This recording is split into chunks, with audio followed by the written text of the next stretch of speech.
What's going on, guys, and welcome to episode 1 of Random Movie Reviews. This is going to be a new segment that I do probably once a week on Sundays, where I go to my local DVD resale shop and I buy a random movie, watch it, and then review it for you guys. The way that it's going to work is in the comments, go ahead and post a letter of the alphabet, and whichever letter gets the most likes, I will pick a movie that begins with that letter. Since this is episode 1, I'm going to pick the letter, and I'm just going to start with the first letter of the alphabet, A. So with that in mind, I head to my local Disc Replay, which is a resale movie store, and I went to the section with movies titled letter A. As I was scanning the section, I found a movie that piqued my interest called Above Suspicion, starring Emilia Clarke and Johnny Knoxville. It was a weird cast, so I went ahead and bought it, and I set off back to the house to watch. Before I watched the movie, I went ahead and unpacked it, and I did what any self-respecting film buff would do before they start a movie. I went ahead and I popped myself a hot bag of popcorn. Don't flame me. I know the microwave is dirty. I cleaned it right after this. But after it was done, I went ahead and threw it in my Indianapolis Colts popcorn bucket. I'm a super depressed fan. Leave me alone. And I started the movie. So Above Suspicion is about a woman who lives in a small Kentucky town that is littered with drugs, and she dreams of escape. And she believes she found her ticket out when a newly appointed FBI agent begins using her as an informant. Apparently this movie is based on a true story, or at least that's what it said. I, however, did not research the story because I didn't really care, because this movie sucks. Before this review, I was trying to find something positive that I could say about this film, and really the only thing that I could come up with is, I guess, Emilia Clarke is fine. She plays this down-on-her-luck, drug-addicted character, and I think us as the audience are supposed to feel bad for her, but I really didn't. She's kind of a bad person. I guess all the actors did fine, but they didn't have much to work with. The script is terrible.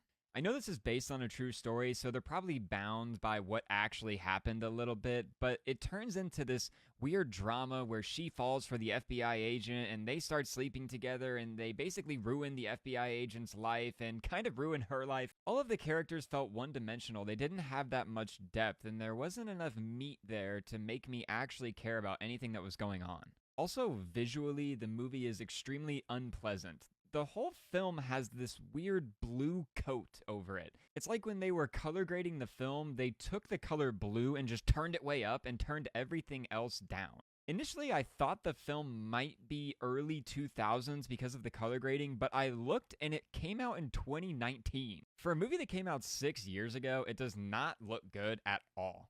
There's also an insane overuse of Dutch angles. I don't know if you guys know what a Dutch angle is, but it's basically when they take the camera and do this to it, kind of like what's happening right now. About 5 minutes into the movie, I had noticed probably 7 Dutch angle shots, and it was super distracting, and I just started to count them. 15 minutes in, I was at like 20. It was insane. It was clearly an artistic choice on the director's part, but it did not work for me at all. Speaking of visuals, there's also a lot of weird edits in the movie. There's times where characters are gathered around doing drugs, and the way that the film is edited looks terrible. It's like the camera is shaking all over the place and everything is super blurry. It's a very odd choice. It was really odd seeing Emilia Clarke in something like this. I know she's really big from Game of Thrones, but this almost felt like a straight-to-DVD movie. I can definitely see Johnny Knoxville being in something like this. He plays Emilia Clarke's husband in the film. He's not funny at all, by the way. Not that he's supposed to be funny in the movie, but when I think Johnny Knoxville, I just think comedy.